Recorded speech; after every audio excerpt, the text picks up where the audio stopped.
I'm Bruce Bennett, film critic for The Spectrum. My name's Adam Mast, and I'm a critic for zboneman.com and The Independent here in lovely St. George, Utah. And of course, we're hosts of Film Fanatics, but you may be asking, why are we sitting here on the beautiful Tuacahn Amphitheater stage? Are you wondering if Adam is going to bust into a song or dance? Maybe. We hope not, but tell them why we're here. Don't worry. We are here for the inaugural kickoff of Doc Utah. So I guess the first thing we want to talk about is documentaries, and I'm sure people are wondering why documentaries. Yep. For me personally, for whatever reason, documentary is a really kind of a dirty word in terms of, you know, commercial movies.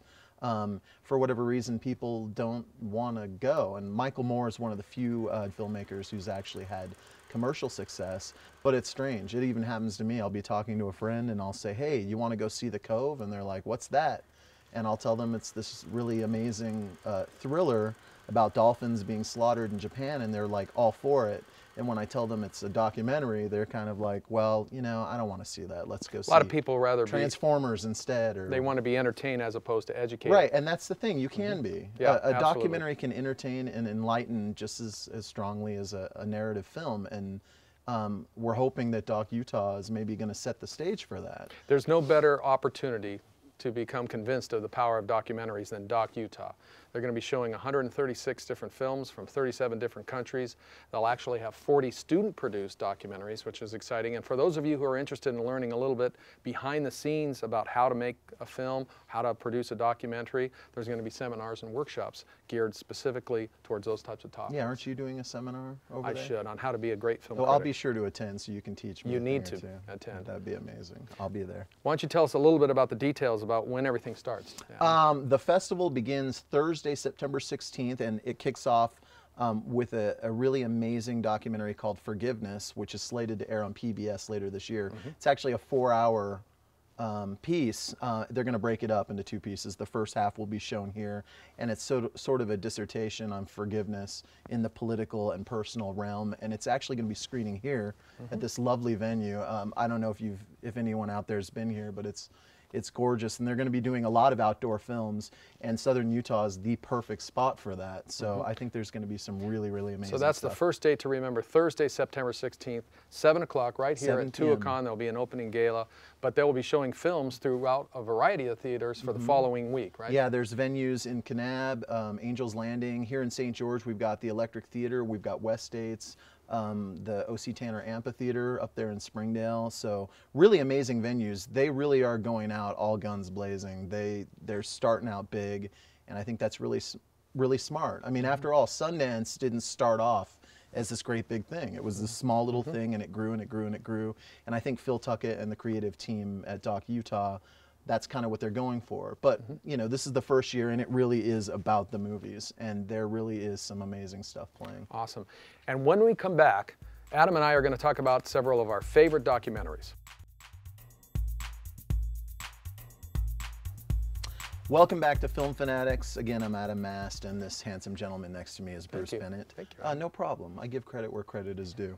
Anyway, we're here talking about Doc Utah, and we thought it'd be fun to kind of give you, the audience, a little insight into some of our favorite documentaries, and we're going to go age before beauty. So I'm going to go ahead and let Bruce start us off here. Well, my love affair with documentaries started a long, long time ago, and I was actually a senior in high school in Mrs. Krantz advanced writing class, and I kept writing about sports, and she said, Bruce, write about something else. What else do you like? And I said, well, I like movies. And she said, well, go to the theater and see a movie and write about it. And that was many years ago, and I saw the film Animals Are Beautiful People. Yeah. And I can say I got a B+.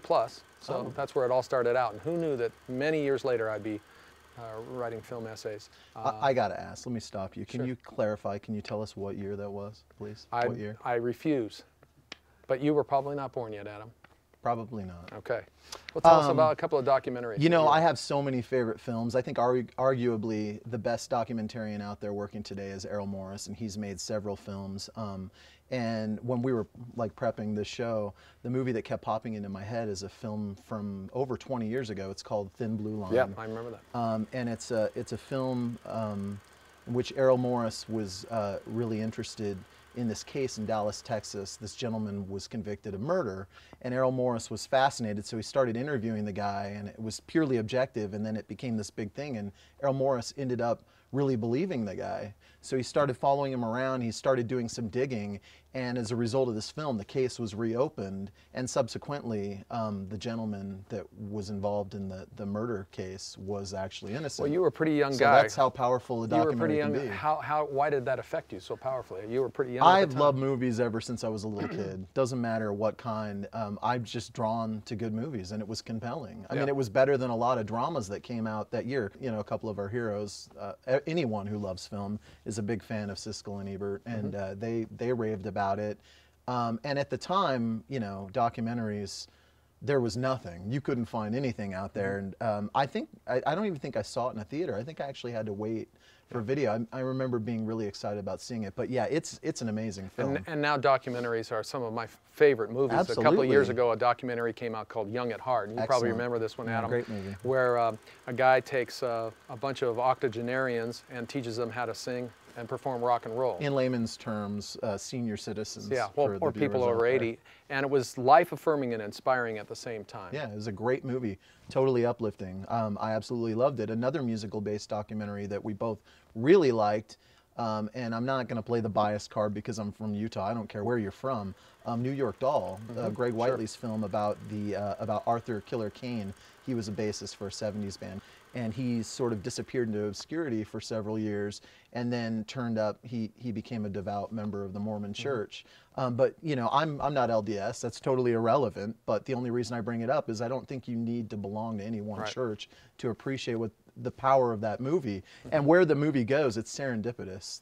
Where it goes, there's no way those filmmakers could have known that it was going to go there, and it's just such an excellent movie. Well, one of the things that's so great about documentaries is that their objective is not to reach a specific target market. They're made because the filmmakers are passionate about what they do, and that passion comes through. And so we can't say enough about documentaries. Now, when we come back at them, we're going to talk a little bit more about Doc Utah, give you a few more specifics about why this is one of the most important events this year here in southern Utah.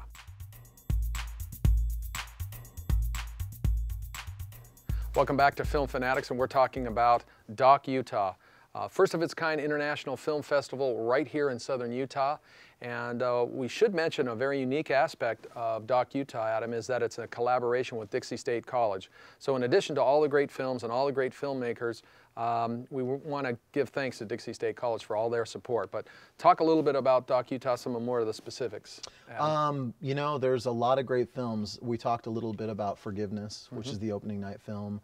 Another film I'm already hearing quite a bit about is a movie called Ball Hawks, a whimsical movie made all the more whimsical through Bill Murray's narration. Who knows, maybe Bill will even show up. Well, I doubt it, but there's great golf here, so you never can tell. That's a good point, because a lot of these documentaries, even though they're on a low budget, they do feature a lot of outstanding actors and actresses, and a lot of them really like making documentaries. So once again, these films at Doc Utah will be shown throughout different venues. We open September 16th, 7 o'clock. That's a Thursday right here on the Tuacahn Amphitheater stage will be kind of the opening gala. And then for the following week until the 25th, there will be films all over at West States, even theater in Kanab. We'll show some even there's going to be some really great stuff at the Electric Theater, actually. They're doing a screening of a Fishbone, sort of an animated experimental documentary. And Fishbone's actually going to be here in St. George, Utah, which is a big deal for music fans because they've been around for many years. I saw them a couple of times back in the 80s. So yeah, they're going to do an hour-long set after the film. There's just where a whole can bunch people of get stuff. More information at? They can go on to docutah.com. Or we're going to have plenty of articles in our respective papers as well. Look in the Spectrum and the Independent for lots of information about Doc Utah. You can pick up one of their pamphlets at various venues throughout southern Utah. But go to docutah.com. You don't want to miss Doc Utah. It's going to be first of its kind. It's going to be absolutely amazing. And a final note, we should mention for those familiar, we did have a show called Film Fanatics. Hopefully, we're coming back. Give me some. Okay. Film Fanatics is coming back. You wanted it. You asked for it. In the near future. So hopefully, we'll be back delivering all the latest in movie news and reviews. Until then, I'm Adam Mast with The Independent and ZBowman.com. And I'm Bruce Bennett, film critic for The Spectrum. And we're Film Fanatics. Are you?